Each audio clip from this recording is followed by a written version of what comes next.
Good afternoon. It's Friday, the 10th of February 2017, just after 1 o'clock. Welcome to UK Column News. I'm your host, Brian Gerrish. With me in the studio, Mike Robinson. It's just a just-in-time delivery today.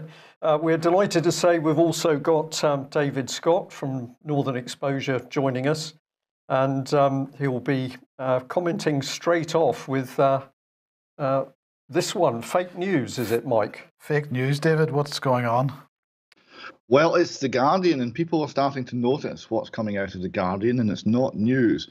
This is one in a long line of let's blame the Russians for everything articles that they've produced. In this case, we're blaming the Russians for the choices the American public made in selecting the 45th President of the United States. And on it goes with the usual whining and no argument, no reason, no information. But it's all the Russians, and it just comes across as really quite unhinged from reality. It doesn't have anything to say about the real world. Well, this is probably, the Russians are probably responsible for the fact that The Guardian has had to lay off another 100 journalists recently. And perhaps what you're saying there, David, is the result of that, because once you lay off your most expensive and experienced journalists, who have you left? Yes, I mean, back in the 30s, Malcolm Muggeridge, I think it was, who was the Guardian correspondent in Moscow, was one of the few Western journalists who told the truth about a genuinely despicable regime who was murdering people on a large scale and indulging in show trial after show trial. Now we have the Guardian blaming the Russians when it is in fact our own government that's launching such things as attacks on Libya, Syria, fill in name of nation to suit yourself. Yes. Well, we're going to have a bit more on the media when we talk about defence, an interesting little story that cropped up today. But before we go there, let's see what the future is for our media at a local level. I went to look at the Plymouth Herald website to see what our local paper had to say about the Royal Navy's famous Lynx helicopters being stepped down. And what came up was a block of text which said that I had to answer the questions, otherwise I couldn't see the article. So I scrolled down through this. I didn't like it. I felt bullied and intimidated. And I followed through the link to the partners, it says, of the Plymouth Herald here, which is Trinity Mirror. And then Trinity Mirror has got a lot of words saying why it's doing what it's doing. But it included this particular one, which, can I skip a survey? Well, not at the moment, but we're looking at enabling that in the future. So what we can see here is censorship of the news. If you don't want to give away your thoughts, feelings, preferences, then you're not going to be allowed to see the news. And it's quite interesting that we can follow this through to Google. And I'll just remind people about the furore over the fact that Google, I can't remember what the turnover of Google is, but it's quite a lot of money. And Cameron let them get off with £130 million in tax. And of course, there's no connection here to this lady, Rachel, who was godfather to Cameron's late son. So it just appears that tax is for little people. Oh, Rachel worked for Google, did she? Yes, sorry. Rachel was, she was, what's the word they use? President of Google's European communications operation. So Rachel Whetstone, that was the name that was eluding me there. So she was fully tied in with David Cameron. Then David Cameron makes a decision about how much tax. This is separated in time, but I think we get the rough idea of what might be going on. Mm. And I'll encourage people to come back on this article, which is basically an excellent article by Martin Edwards on UK Column, where he's talking about the British media and bending the truth. And if you get into that, what he starts to point out is the connection between our favourite political charity, Common Purpose, and indeed the very same Trinity Mirror Group. So there's a lot of really good information in that article, and encourage people to get on the website and have a look at it. Okay, Ben Gummer, Ben Gummer is the Cabinet Office Minister. He is a Cabinet Office Minister. And he's been writing in the Times. And you may suggest that his first statement, the first sentence of his article in the Times is a piece of fake news, because he says that to govern is to serve. That is what he believes. So I'm going to say that's not entirely true. I don't believe he believes that. He says to govern is to serve, and he went on to say that if governing is to serve the people, it is consistent delivery of effective and efficient public services for the citizen that underpins everything we do as a government. In too many of their interactions with government, the public is made to feel as though they are the servants of the government rather than the other way around. And so he goes on. Now, what he was talking about here was the publication of the government's transformation strategy. So this is a big document, the government transformation strategy. It's about transforming relationships between the individual and the state.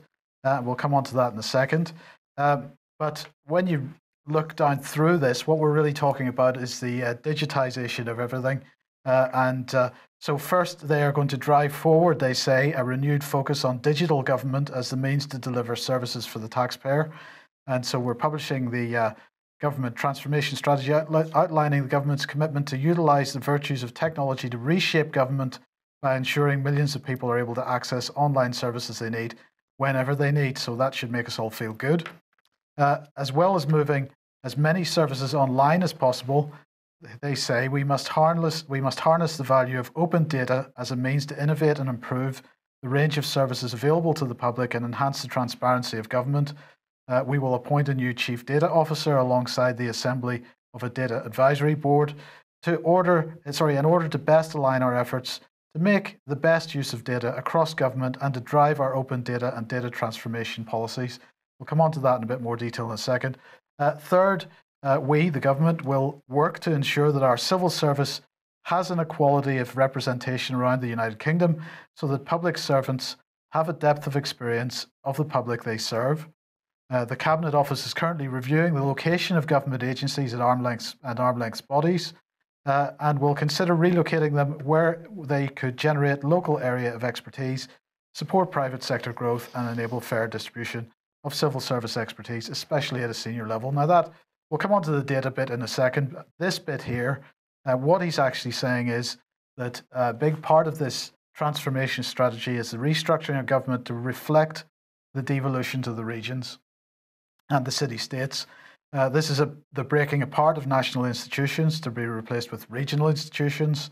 And it's, in a way, it's the fraud of Brexit because, of course, this is the architecture of the European Union, Brian.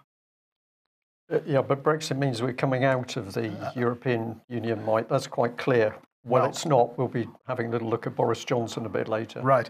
And the fourth of the things that he mentioned was they're going to deliver all these changes and more while maintaining the government's constant drive to identify and drive efficiencies in government, root out fraud and error wherever possible, and make considerable savings for the hard-working taxpayer. And I just wanted, before we move on to the data section of this, I just wanted to remind everybody, what the situation is with regard to fraud and benefits overpayments. As an example, £1 billion of overpaid benefits recovered in 2015-16. This, I think we reported this in December. Overall fraud and error is lower last year than it was in 2010. And dedicated investigators working hard to pursue and prosecute those who try to defraud the system. And if you remember, we quoted David Freud, Minister for Welfare Reform, saying we've strengthened penalties and powers to combat fraud and error in the benefit system and are introducing reforms such as universal credit, which will reduce fraud and error and is expected to save £1 billion when fully rolled out.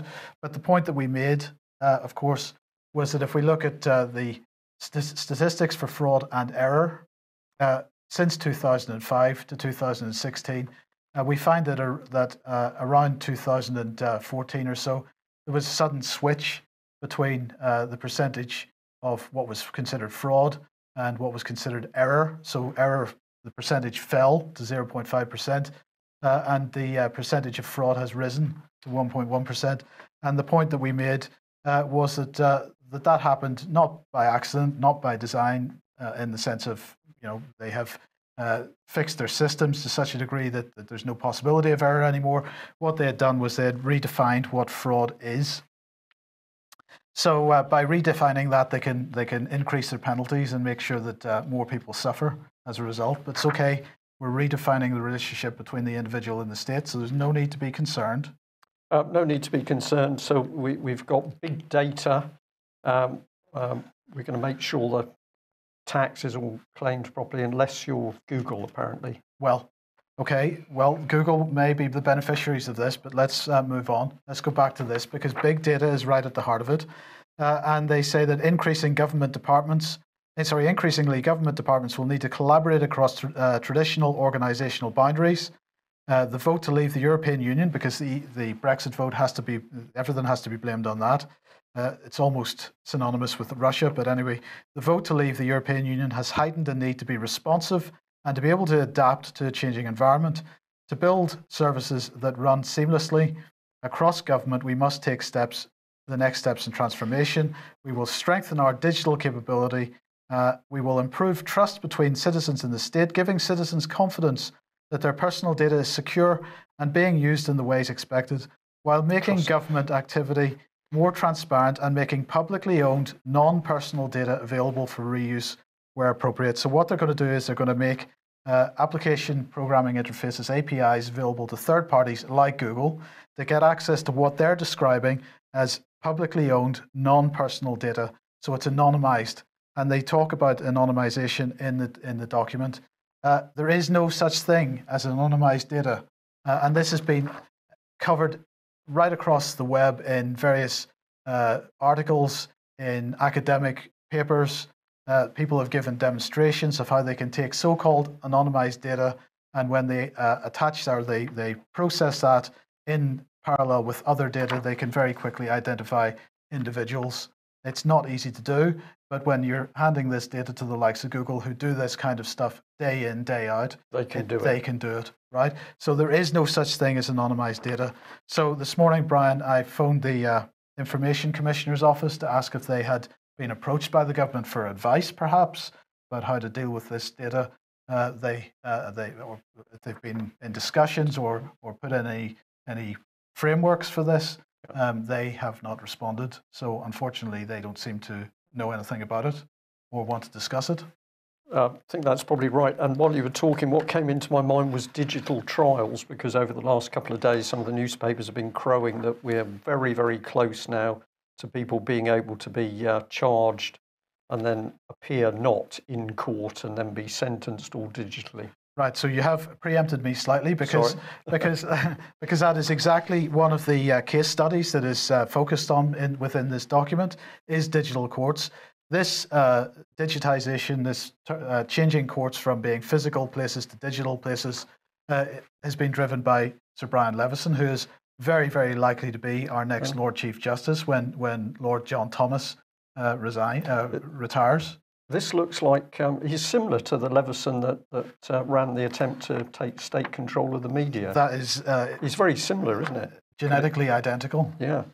Whether he's a clone or not, I'm not certain, but he is genetically identical. But anyway, let's go back to Ben Gummer then, because what did he end up by saying? He said, "As I hope I'm able to convey to you this morning, we will deliver our commitment to transform the relationship between the citizen and the state so the latter serves the former, not the other way round." Well, I'm sorry, but that is a pack of lies. He does not, even if he wanted to do that, which he doesn't, he does not have the ability to do that. And the simple reason is because of the Localism Act.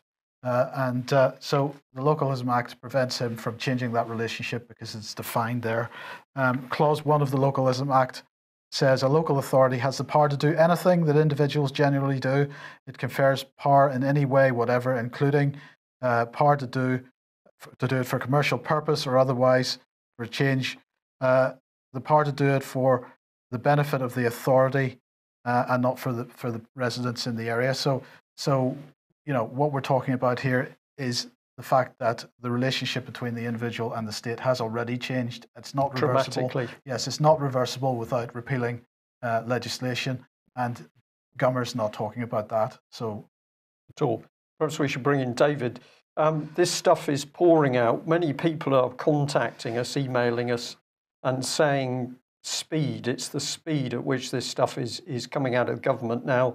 I think this is all a sign that they are desperately worried about exposure. People are beginning to interpret government language. When the government speaks, they're always trying to reassure us. People are now seeing through and understanding what those words really mean. What's your take on digital government? It's very interesting that Ben Gummer is asking the right question. He's got the wrong answer, but he is asking the right question, which is who serves who? Now, why would government even bring that up? The only possible explanation is that they are being asked day in, day out, in 1,000 different ways, that very question. And people are rumbling the fact that they do not serve us, we serve them. And people are starting to ask questions that reveal that. Well, just before you move on, David, I'll just mention this little quote here from this, because what he said is, "I want to see a revolution in the way we deliver public services so that people up and down the country feel that government is at their service." So it's not about government being literally at their service. We've only got to feel that they're at our service. So yeah, feelings is everything. Does that answer your question? Yes, that's beautifully put. Yes, feelings. Yes, we've got to be sufficiently fooled, and then we'll be happy slaves, Mike. It's just ridiculous. The idea that they are going to transform themselves to serve us when they have all the power and they are doing all the transforming is ridiculous to anybody who's ever met a human being. That is not how human beings work. They will tend to work in their own self-interest, not in other people's, by and large. And the government and people employed by government are no different. Imagine, if you would, that you had maybe Tesco or Asda or a large supermarket also had a monopoly of violence in the country and was able to force you, at the pointy end of a bayonet, to spend 30% of your salary on food and groceries in their shop every month. Under those circumstances, they would obviously remove all other competition. They'd become a monopoly supplier, and the quality of the goods and services would go steadily down. You would get less and less for your money. You would be treated less and less well, because there is no incentive for them to treat you well, just to make sure that the mechanisms of your enslavement are in satisfactory working order. And that's the nature of what we're dealing with here. We're not dealing with an organisation that respects individual liberty. We're dealing with an organisation that wants to subvert individual liberty, but doesn't want to be caught doing it. Right. Well, hold that thought, because as we move on to the next article here, because this is ITV News this morning reporting that 8 in 10 councils, local councils, are struggling to fund services properly. And what it's saying is, after 6 years of cuts to funding, 80% of councils say they have little or no confidence in their financial sustainability. Figures from the Local Government Information Unit reveal the new research shown to ITV News at 10 also found an overwhelming majority of councils, more than 9 in 10, felt they could increase council tax and start charging for service. They should increase council tax rather and start charging for services. Well, this is very interesting, because as we have on the UK Column website from John Hurst an article here, the Section 151 officer, council tax and fraudulent accounting, and what he's pointing out is the money squirreled away in little pots that people aren't really told about. Vast amounts of money. Now, he was giving the example of Powys Council, because that's where he lived, and he quoted from page 22 of the Statement of Accounts, showing that they had usable reserves of £55.9 million and unusable reserves of £246.3 million. This is money put in long-term savings accounts or speculated on Icelandic banks and so on. Now, when they were speculating with Icelandic banks and they were putting unusable reserves in Icelandic banks, they obviously lost a lot of money at that point. And following that, I did a Freedom of Information request with just about every council in the country, and found that what John Hurst had discovered about his own council, in fact, is replicated right around the country, with some pretty huge amounts identified as being unusable reserves. That money hasn't disappeared. But David, as you say, we're getting less and less, but it's costing us more and more. And what's staggering is that that as we continue through this swathe of austerity and the NHS continues to crumble and we have no defences and education is a pile of poo, we are spending and borrowing more year on year and getting less for it. And this is rather inevitable. I mean, the people who analyse this from either an Austrian economics perspective or something called public choice economics, which was developed by Tulloch and Buchanan economists, and they look at the decisions that governments make, local governments and central governments, and analyse it using the same sort of incentives that are used in conventional economics, and find that these things work just as well in that particular field. What you've got when you don't have competition keeping people honest, when you don't have that drive towards ever greater efficiency, the normal human nature takes over, where people want to provide the least possible work for the greatest possible reward. If you take that and you morph it into a large organisation and you give that organisation monopoly powers and a monopoly of violence, you tend to end up paying more and more to that organisation and getting less and less. We're paying more and more for the health service, but we're getting less and less actual health care. When my children were small, if they were ill, you could phone the local doctor at 3 a.m. He'd be there in 5 minutes. It was an excellent service. It was run with less resources by far now. They were less well paid. They were less well everything, and it worked. Now, if you're ill, where do you go? You must drive to a golf course right away, because that's where you're going to find most doctors. Yeah, well, and in fact, government transformation says that in the not too distant future, you won't be speaking to a GP, you'll be using Skype. Yes, you'll be speaking to Skype, and then there's a whole series of telephone answering services and set questions, and the quality of service, the quality of the people you're talking to has gone down, by an enormous leap. We're paying more, we're getting much less, and you see it everywhere. I had to go with my granddaughter to a hospital in the middle of the night not that long ago, and for the whole of Tayside, there was one very, very small hospital in Dundee, and that was the only one that was open. There was no out-of-hours surgeries.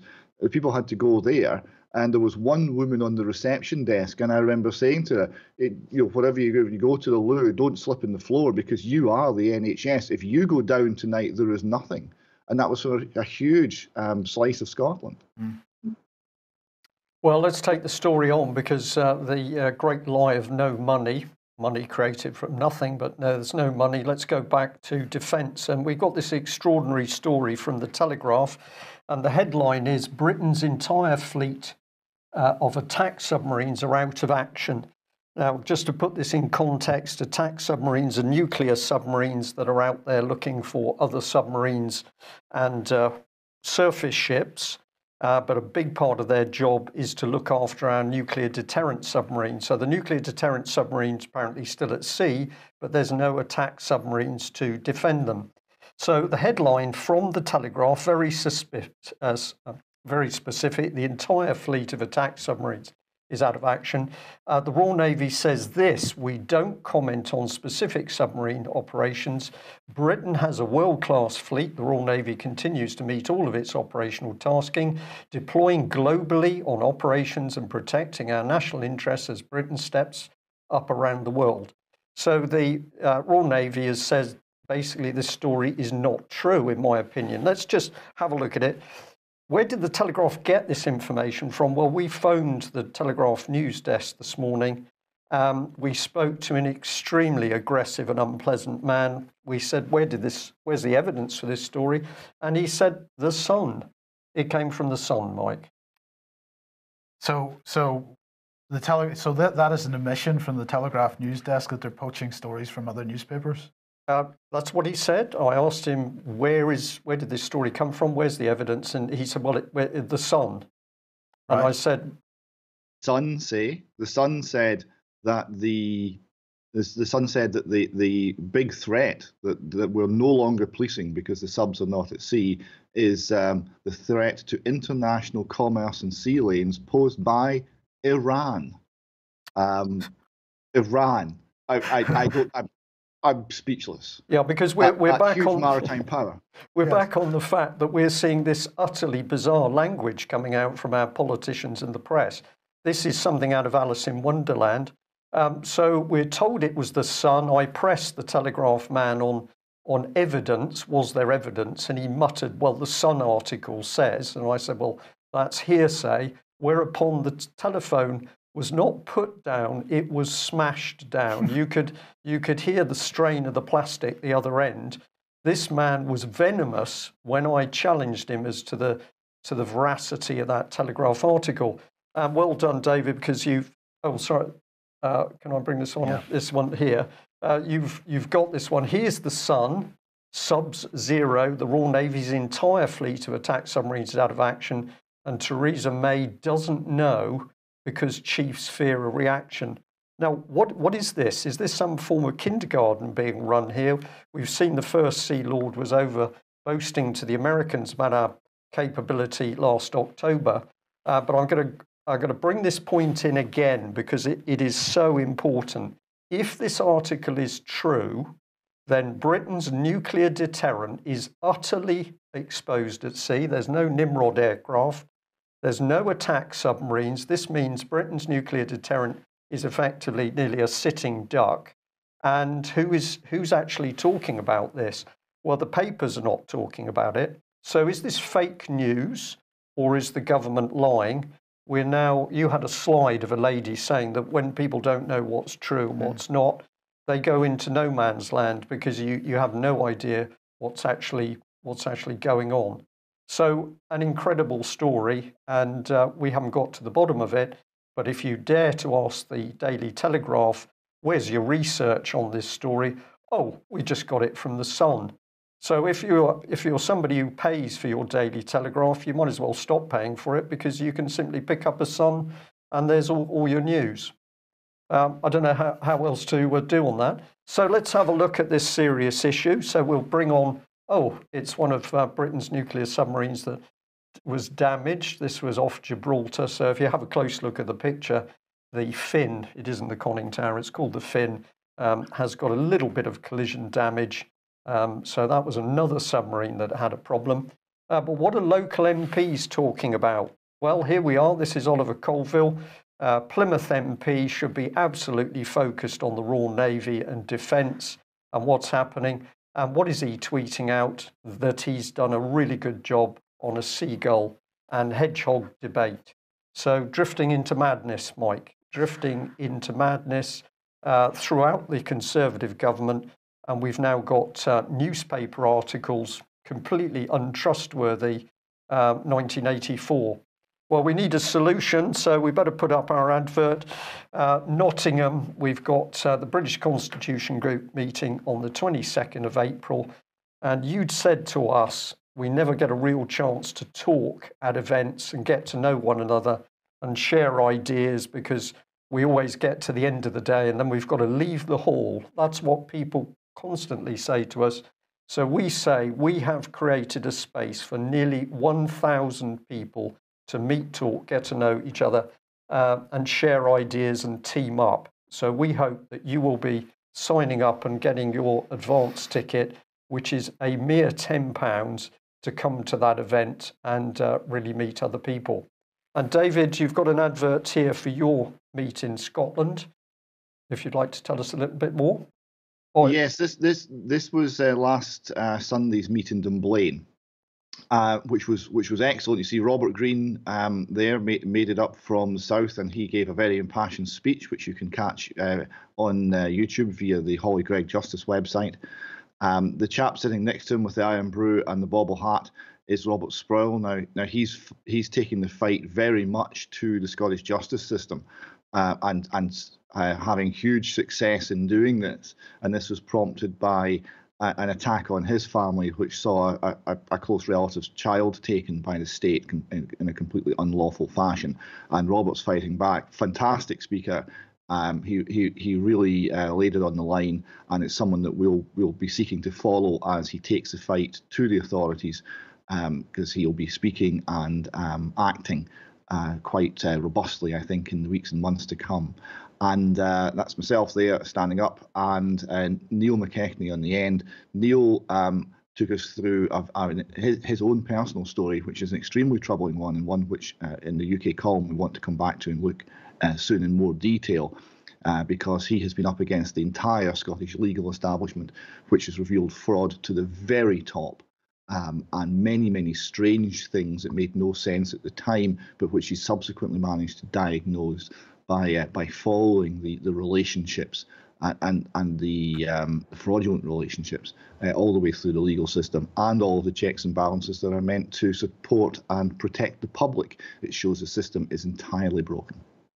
Okay, thank you for that. And I'll just interject here and say that we've had a few people saying, can we push out more details of when and where your meetings will be held?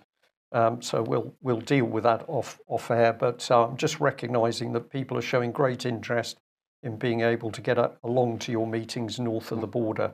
We're planning to have one in around a month in Aberdeen to look at the Doherty case, the Sean Ritchie case, and the Holly Gregg case. So details on that will follow. Okay. Unaccompanied children back in the news again. The government announced yesterday only 350 children would be coming to the UK under the scheme called the Dubs scheme. Much fewer than the 3,000 that David Cameron had originally asked for.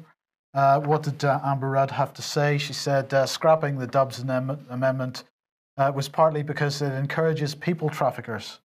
So I thought that was an interesting statement. And so they're not going to bring very many children to the UK. And I have to say that this was all completely unnecessary. Back in November, we had this report heading back to harm.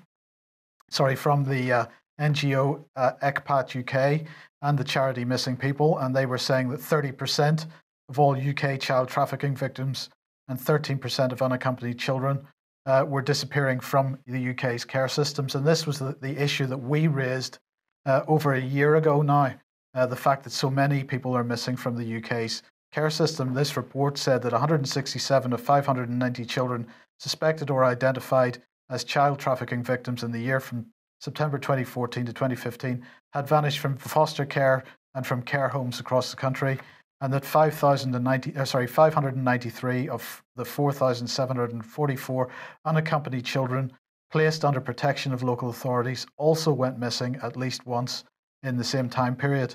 Now, there's only one person, I'm going to say there's only one person to blame for this, and that is Tim Farron, the leader of the Liberal Democrat Party, because of course he's the man that began the campaign to bring the latest swathe of unaccompanied children to the UK. He's the leader of the Liberal Democratic Party, and he was told by us and others over a year ago that children should not be brought to this country until the issue of trafficking from care was dealt with.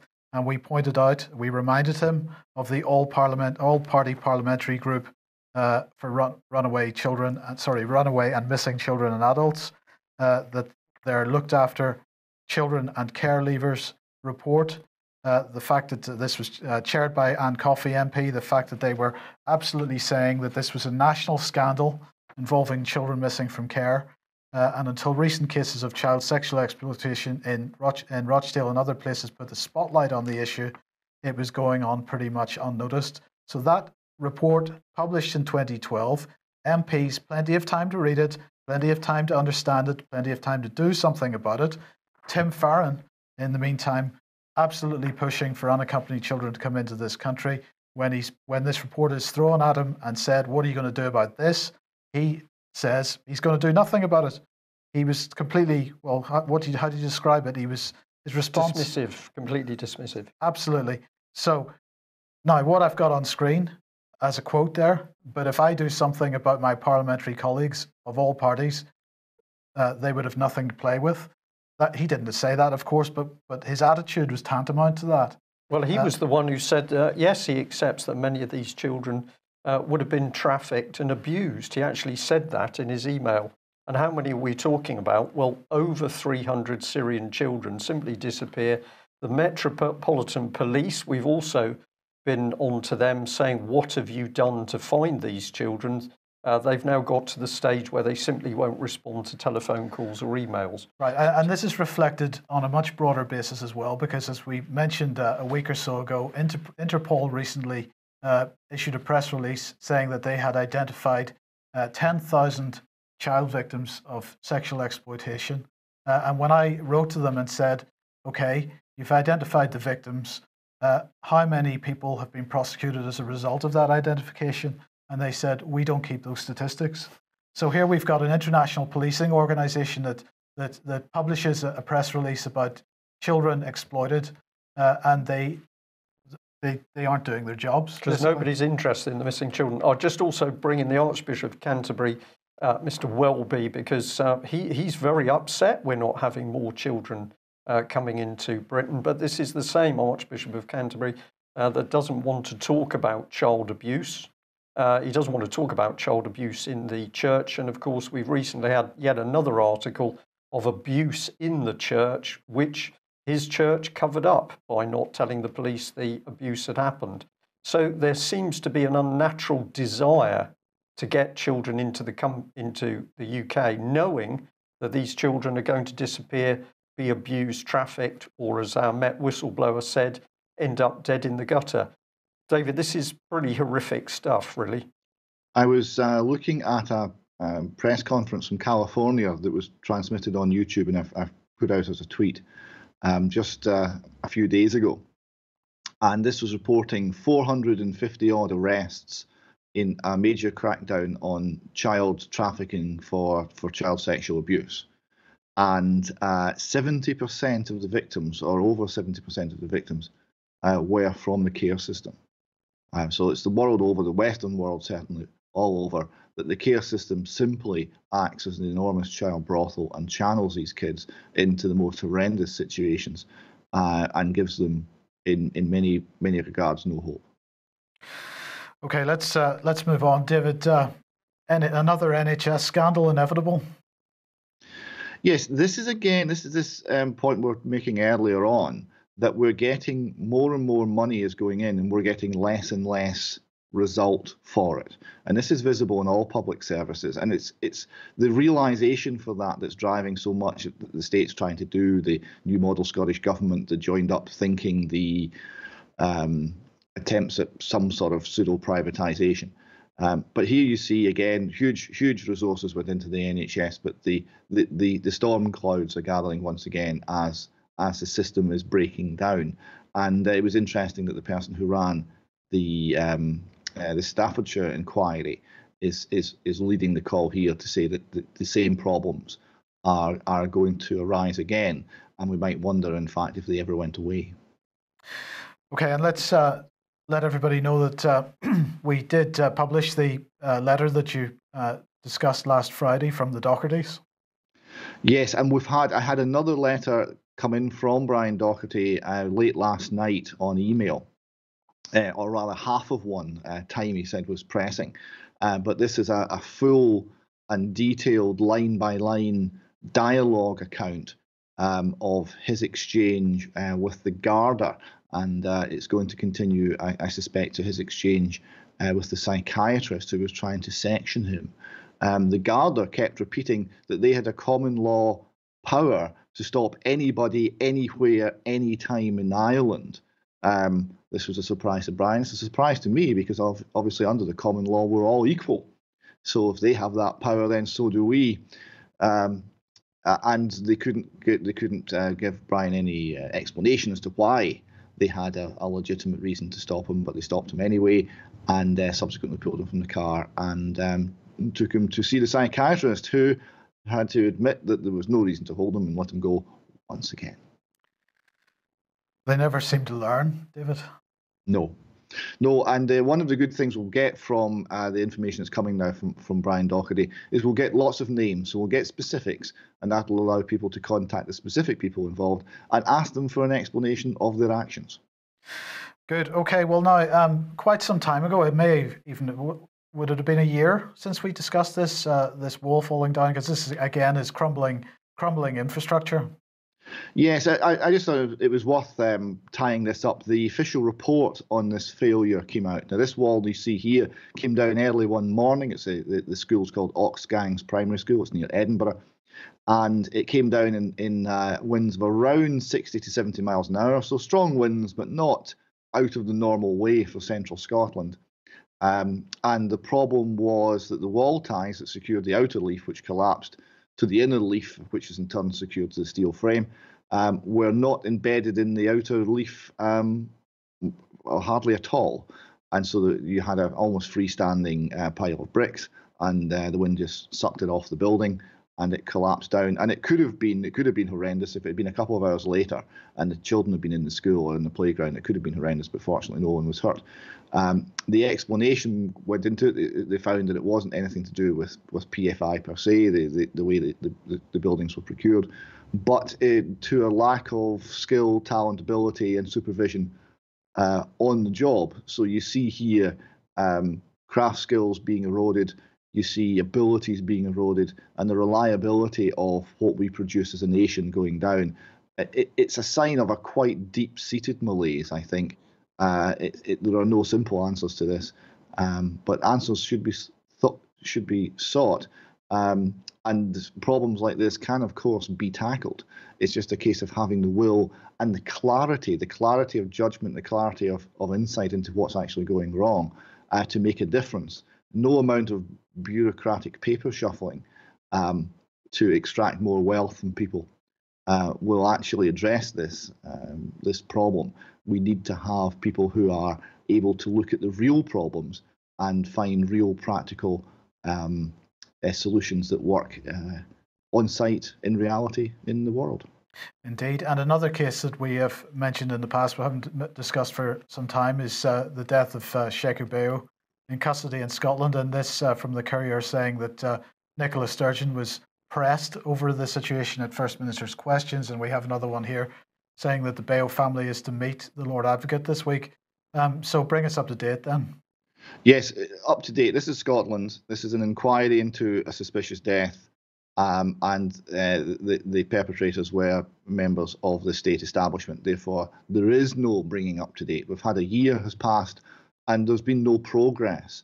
The Nicola Sturgeon was pressed at First Minister's question by an MSP who was at the Sheku Bayoh march, and she's obviously still on the case and still pressing. And the family are, and the lawyer is.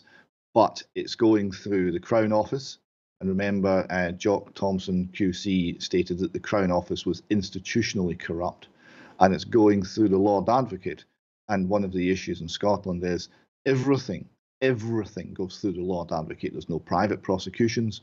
There are no other routes to justice that do not go through the Lord Advocate. So if the Lord Advocate says no, and the Lord Advocate's office in all these regards is exempt from freedom of information laws, and everything is done in private, in secret, and there's no public accountability.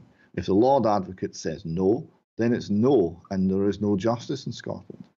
So that's the degree of power the Lord Advocate has, and is not using in the interest of the people, I would suggest. And of course, that was the problem with the Holly Gregg case, because the Lord Advocate said no. The Lord Advocate said no, and the Lord Advocate was obviously heavily involved all the way through the line on the Holly Gregg case, because the Lord Advocate was Dame Elise Angelini, who had been Procurator Fiscal in Aberdeen when the most serious allegations actually came to light.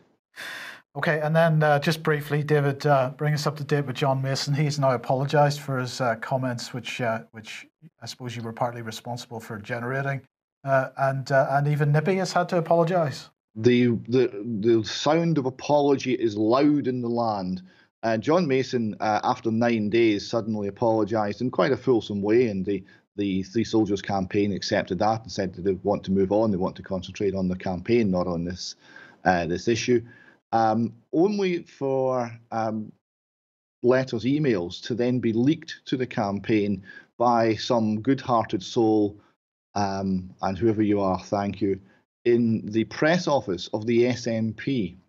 And these letters showed that the chief whip and senior spin doctor of the SNP had John Mason in for a chat and had instructed him to issue this apology, and the reasons were stated, and the reasons were all to do with the political embarrassment it was causing, the fact that Nicola Sturgeon was being questioned in public about this, and the fact that many MSPs were having lots of correspondence from their constituents. It does show it does make a difference regarding this matter.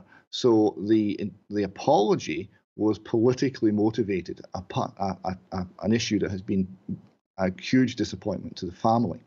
Now, I was lucky enough to meet Nicola Sturgeon on Monday because the Scottish Government were doing a cabinet meeting in Pitlochry and a Meet the People session thereafter. And one of the best things about the Scottish Government, actually, and I don't often say good things about them, is they do actually do this, and they will have a cup of tea with the people, and you can go up to them and have an exchange.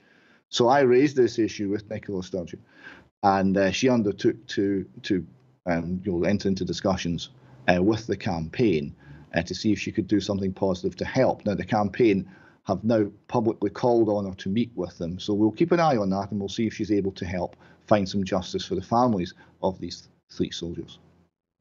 Okay, well, very, very quickly, let's just squeeze in a bit of fun, but it's serious fun. A lady got very upset with the fact that I'm constantly warning, well, of course, UK Column's warning, that Brexit is a scam, and while Theresa May is talking Brexit, we're actually adopting all of the laws, customs, we're being locked in, and the military's being locked in. So Angie said, same relationship, except we're out. Stop lying and stirring trouble over Brexit. Stop lying, Brian. Yep, apparently we're lying. Well, we're going to stick by our guns of what we're saying. I followed this lady through, and here she is, and I find that she campaigned twice for Boris Johnson, now blog and tweet in his support, all comments, opinions her own, and then there's a reference to Cyber Boris. So I thought that was pretty interesting. You can see she's put out 408,000 tweets, 408,000. That's quite interesting if we say each one took her a minute, but we can work on that. Well, this is Cyber Boris, and very strange information. He gave a very weird talk at Athenaeum Civilization. I'll leave somebody to have a look into that. But Conservatives being deceived by their own government is what's going on here. And that led me to Boris's Twitter page, and this made me feel sick. This is his banner. Basically, I've put this caption in. You're laughing now, but behind the scenes, us Tories are dismantling UK's infrastructure, military and society. And sorry, that should be and stealing your grandchildren, all things you fought to stop. The cynicism here is quite unbelievable. And what else did Boris have to say? Well, Italy, a strong partner for UK. Together, we're helping Libya and boosting energy security. And of course, what that really means is that we've done Libya and helped ourselves to their oil. And of course, let's have a look at Libya with Gaddafi. A lot of actual beautiful areas and parts to the city. And as the bottom image shows, Libya after American and British democracy. So vile stuff, but we've got people who believe what these Tory politicians say. We don't. No. David, thank you very much for joining us. 10 seconds to close. I would simply say that what we're going to do over the next weeks and months is we're going to never miss an opportunity to tell the truth. That's a subject of an article that's about to come out in the column, and I would encourage people to do just that, and it's very liberating. Excellent. Okay, thanks very much for that. Well, that brings us to the end of today's news. We're almost halfway through February. Where does the time go? Thank you for joining us. Thank you to those that have been subscribing. If you're not a subscriber, please become one, because we can only do what we do with your help and support. We'll be back same time on Monday. Bye-bye. Bye-bye.